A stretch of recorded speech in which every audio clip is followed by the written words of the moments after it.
You've probably heard the phrase, "my door is always open," tossed around in management meetings or employee handbooks.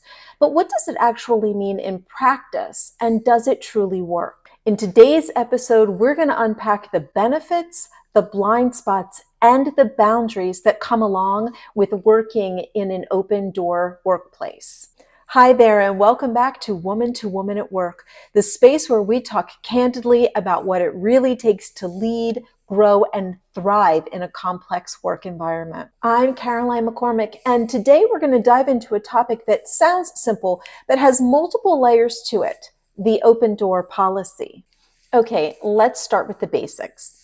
An open door policy is a communication approach where leaders intentionally make themselves accessible to employees at every level, encouraging them to bring forward concerns, questions, ideas, or even just feedback without going through layers of red tape or hierarchical approval. Today, I really want to break down what an open door policy is, because on the surface, the term might sound straightforward, but the execution requires clarity and intention. At its core, the open door policy is not really about the physical state of your office door. It's about creating a culture where communication flows freely, respect is mutual, and no one feels like they're walking on eggshells when they want to speak up. The 5 key principles that we'll talk about today that actually make the open door policy work are accessibility, communication, hierarchy, feedback, and respect. Okay, let's tackle accessibility and how managers can make themselves available beyond scheduled meetings. Accessibility doesn't mean being available 24/7. It means being intentionally approachable. It means creating space for spontaneous conversations, making yourself available throughout the day, and not hiding behind closed doors or packed calendars. In practical terms, it could look like walking the floor a couple times a week, keeping chunks of time open on your calendar for drop-in meetings, or just being responsive on messaging apps. The goal is to remove the sense that a conversation with leadership is rare, intimidating, or off limits.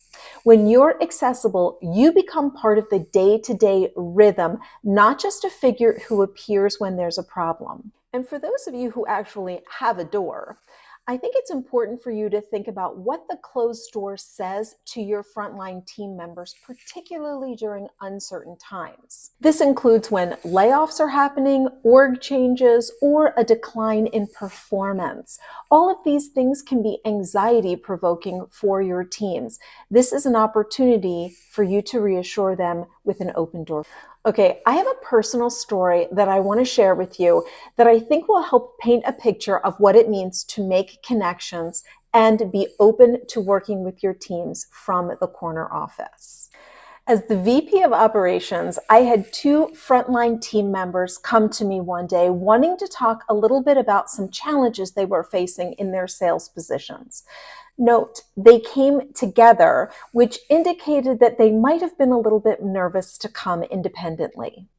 They each took turns sharing with me what they believed could be done to improve the processes and increase efficiencies in their department. I took their concerns under consideration, and the information they provided helped to inform a few easy-to-update processes that streamlined the workflow and proved to them that I was truly open to listening to what they had to say.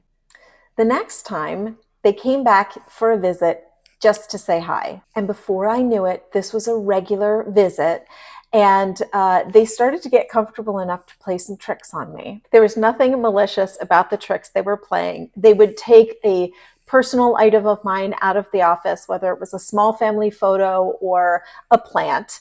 And the next time I went down to the floor to visit, I noticed that some of my items had been relocated to their workstations. Not only had I not noticed that my items were missing from my office, but it really created this warm communication and dialogue between myself and these team members. And I wasn't offended or bothered at all by it. It really showed that I was human and that we could make a connection over something that was actually quite funny. All right, so next up, let's talk about open communication and the importance of employees feeling safe in their ability to speak candidly. And it's more about just saying, you can talk to me. It's actually proving that they can. Open communication requires psychological safety. Employees need to know that they won't be punished for voicing concerns, asking questions, or admitting mistakes. And that kind of trust is built slowly over time through consistent and respectful responses. If someone comes to you with something sensitive, the way you react will actually set the tone for every conversation after that. Do you listen without being defensive? Do you follow up on your conversations? Do you keep things confidential when an employee comes and shares a concern with you? I also want to offer a word of caution. As a leader, you need to know that whatever you say can and will get back to others. So I encourage you to think carefully about what you share. Creating a culture of open communication means that honesty is rewarded and not penalized. And that starts with how you respond in the moment. The third principle I want to talk about today addresses hierarchies and how the open door policy allows for staff to bypass traditional chains of command. So this is where things can get a little bit complicated. A true open door policy says you don't need to go through 3 layers of approval to be heard. And sometimes employees may not feel comfortable going to their direct supervisor. This could be because of interpersonal dynamics, prior experiences, or the nature of the issue. And strong policy allows them to reach out to another leader when necessary. This doesn't mean you're ignoring organizational structure, but it does mean that the emphasis is on getting issues addressed and not protecting egos or titles. When meeting with these team members, the focus should be on resolution and respect, not hierarchy for the sake of hierarchy. And when you empower people to go where they feel heard, you increase trust across the board. Next up, we're going to talk about constructive feedback as dialogue that is two-way and action-oriented. Too often, leaders say, "Come talk to me," when they actually mean, "Come listen to me." A true open door environment welcomes feedback and knows what to do with it. That means listening actively, asking follow-up questions, and being willing to take action to explain transparently when action isn't possible. And constructive feedback should not ever be limited to crisis moments. Make it normal. Ask for it proactively. Celebrate it when it comes, because feedback isn't a threat, it's a gift, especially when it helps you grow as a leader. And the fifth principle is about support and respect. This is when employees feel heard and not judged. At the heart of this entire policy is a culture of support and respect. That means that people feel like they matter, that their input has value, that even if they are raising something difficult, that it'll be met with curiosity and not criticism. Respect is reflected in your tone, your body language, your follow-up, and your consistency. And it's especially important when someone brings something forward that's emotional, personal, or vulnerable. Support isn't solving every problem. Sometimes it's just saying, "I hear you, that matters, let's figure this out together." When employees feel respected, not placated, not dismissed, not just handled, they're more likely to engage, contribute, and stay. So now that we've defined what an open door policy really means, let's get into why it matters, especially in workplaces trying to build stronger cultures, healthier teams, and more resilient leadership. Okay, let's talk about the why behind the open door policy because it isn't just a feel good leadership trend. Well executed open door policy can be one of the most powerful tools a company has to shape its culture, boost engagement, and ultimately improve business outcomes. There's a wealth of research, real world experience, and countless management case studies that prove that when leaders commit to genuine accessibility and communication, things start to shift. Let's break down the core benefits. The first is increased employee engagement. When employees feel heard, they feel valued, and they show up with more energy, more focus, and more willingness to contribute. An open door policy signals to your team your voice matters here. You don't have to be polished, perfect, or a senior leader for your opinions to be taken seriously. That builds a powerful sense of ownership. Employees become more engaged in their work, more emotionally connected to the company's mission, and more likely to go the extra mile because they're not just doing a job, they're participating in something they feel a part of.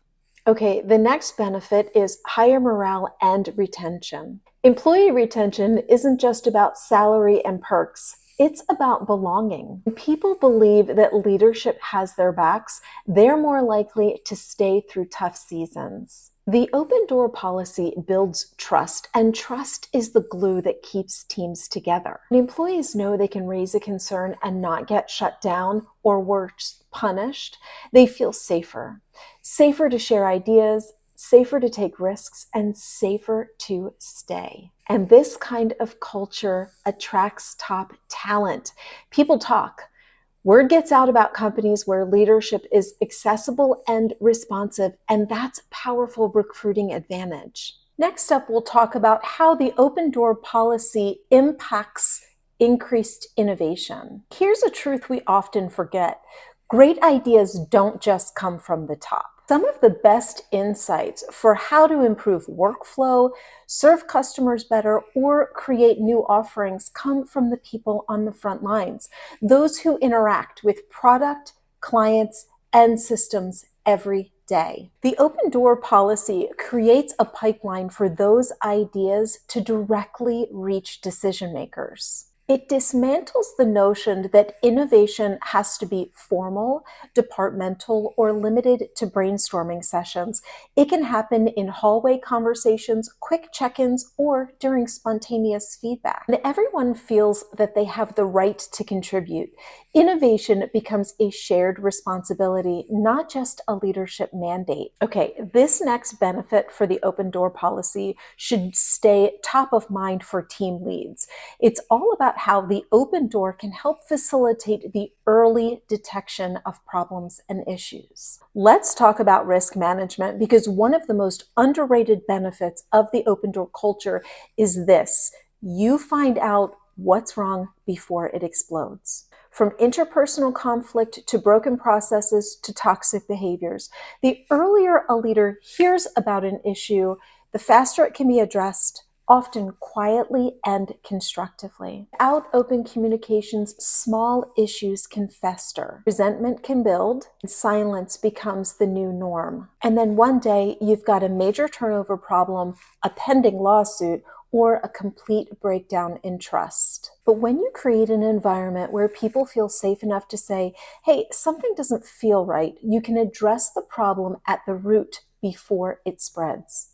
The last benefit we'll address today is how the open door can create a more inclusive, collaborative culture. Ultimately, an open door policy helps to create the kind of workplace where people want to be.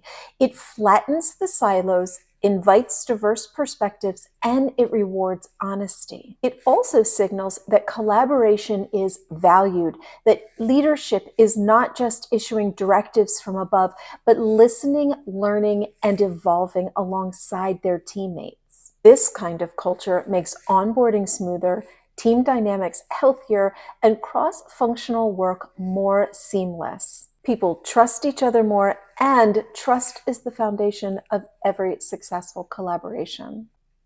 Let's pause here. I want you to take a minute and think about your own experiences. How many workplace disasters, breakdowns, or missed opportunities could have been prevented if someone had felt safe enough to speak up earlier? The open door policy isn't about being nice. It's about being smart. It's about leadership that listens before it's forced to. And next, let's explore the pitfalls associated with the open door policy, because while the upside is real, so are the risks of this policy if misunderstood or misapplied. By now, you can probably see that a well-implemented open door policy can be a game changer, but, and it's a big but, when it's poorly executed, it can actually have the opposite effect. A policy that's meant to empower communication can instead create confusion, burnout, and even mistrust. Alrighty, let's unpack some of the common misperceptions and misuses of the open door policy and what actually happens when the concept is misunderstood. Let's take a look when "my door is always open" becomes performative. We've all heard leaders say, "my door is always open," but too often, that's actually where it ends. The phrase is said with good intention, but not backed up with actual behavior. Employees quickly pick up on the difference between a symbolic open door and an actual one. If a leader says they're accessible but is constantly in meetings, non-responsive, distracted, or dismissive, people stop knocking. The trust fades and the policy becomes just another corporate buzzword. Real accessibility requires consistency. If you're going to say that your door is open, you have to prove it through availability, presence, and follow through. I'll give you a personal example. My teams knew that I was an early riser and I arrived at work anywhere between 7 and 7:30 every morning. If they wanted to pop in and have a chat, that was the perfect time to find me in my office with an open door. Okay, let's be honest. No leader can or should be on call all hours. But without healthy boundaries, an open door policy can lead to leadership exhaustion. When managers try to be endlessly available, they often lose time for deep work, strategic thinking, or even rest. They end up constantly reacting instead of proactively leading. This kind of overextension doesn't just hurt managers, but it also hurts their team. A burned out leader is less present, less patient, and less effective. It's why the most successful open door policies include structure, office hours, time blocks, and intentional limits. Because openness doesn't mean 24/7 access, it means thoughtful accessibility. The third misperception of the open door policy is when employees misunderstand the purpose of the dialogue and expect every suggestion to lead to change. The conversation is designed to invite feedback, but that doesn't mean that every piece of feedback results in an immediate change or an update in a process. Sometimes employees think that sharing their ideas mean that it will be adopted. When it's not, they can feel dismissed or frustrated. That's why leaders need to clearly communicate the purpose of the policy. It's to listen, gather insights, and foster trust, not to promise action on everything. It's really about engagement, not entitlement. The most effective leaders show appreciation for input and explain the bigger picture, demonstrating how decisions are made. That's transparency, not avoidance. Okay, this is a big one. Another potential pitfall is when the chain of command gets bypassed in a way that undermines team dynamics. One of the strengths of the open door policy is that it allows employees to go beyond their immediate supervisor, but without coordination, this can turn into a breakdown in communication and authority. Alrighty, let's say an employee jumps over their manager and brings a concern directly to their VP. That can be necessary in some cases, but if the VP acts on it without looping in the manager, it can create tension, confusion, and sometimes even resentment. This is particularly tricky in matrix or fast-paced environments. That's why a smart open door policy respects relationships. It encourages employees to speak up, but also encourages encourages resolving things at an appropriate level first and escalating that only when it doesn't work. It's not about creating workarounds. It's about opening paths that are safe, fair, and clear. Lastly, let's talk about how emotional labor can be offloaded, especially on to women leaders. In many workplaces, women in leadership are expected to be emotionally available in ways that their male counterparts may not be. They become the go-to from everything from venting to personal dilemmas because they're seen as more nurturing, more patient, and more understanding. And while those are wonderful traits, they should never become a burden. An open door policy doesn't mean becoming everyone's therapist or crisis manager. Leaders, especially women, need to set boundaries around the kind of support they provide while still remaining compassionate and present. Support doesn't mean showing up for everything. It means showing up with clarity, care, and intention. Okay, let's take a breath here because this is where the work begins. It's easy to say we want an open culture. It's harder to build one that is sustainable, respectful, and truly effective. In the next section, we're going to look at how to do it well, what it takes to implement an open door policy with structure, boundaries, and long-term impact. Here's the truth, folks.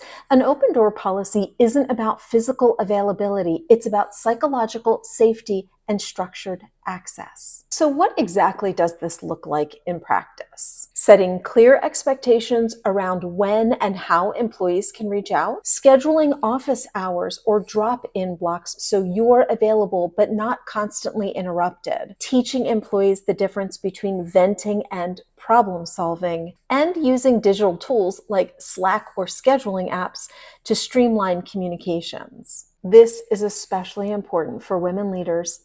Too often, we're socialized to always be available, which can backfire, diluting our authority or depleting our energy. You can be approachable and assert boundaries.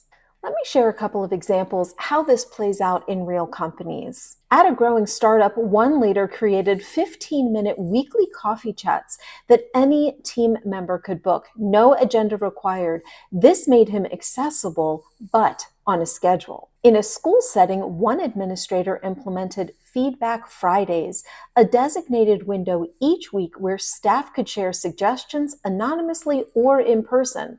It built trust and helped improve campus morale. And another executive embedded regular Ask Me Anything sessions into monthly town halls, showing she was open without inviting an unfiltered barrage of direct messages. None of these leaders just said, "My door is always open." Instead, they demonstrated it strategically, consistently, and with boundaries. Now let's shift gears and talk about how to implement this effectively and how you can bring this policy to life in your own workplace. Communicate it clearly, letting your team know exactly what it looks like and what it doesn't. Spell it out with your availability and your preferred communication channels. Model vulnerability, sharing your own challenges. Be the first to admit when you don't have all the answers. It builds trust and invites openness. Create feedback loops. It's not enough just to listen. Show your team that their voices lead to change or at least to honest dialogue. And respect hierarchy when appropriate. While we'll all agree that anyone should be able to talk to anyone, don't undermine direct supervisors. Encourage resolution at the right level first, and then escalate when necessary. Here are a few final thoughts on today's episode. An open door policy isn't really a policy, it's a practice. And like any good practice, it requires intention, structure, and healthy respect for boundaries. As women leaders, we have a unique opportunity to shape this space, to model what real accessibility looks like without sacrificing our sanity. And remember, being open doesn't mean being overwhelmed. Being available doesn't mean being depleted. When you find the balance, your team flourishes, and so do you. If this episode resonated with you, I'd love to hear about how you're implementing open communication in your workplace. Leave a comment, Share your experience and let's continue the conversation. And if you haven't already, please make sure to like and subscribe so you never miss an episode of Woman to Woman at Work. I'm Caroline McCormick, and thank you so much for being here. I'll see you next time on Woman to Woman at Work.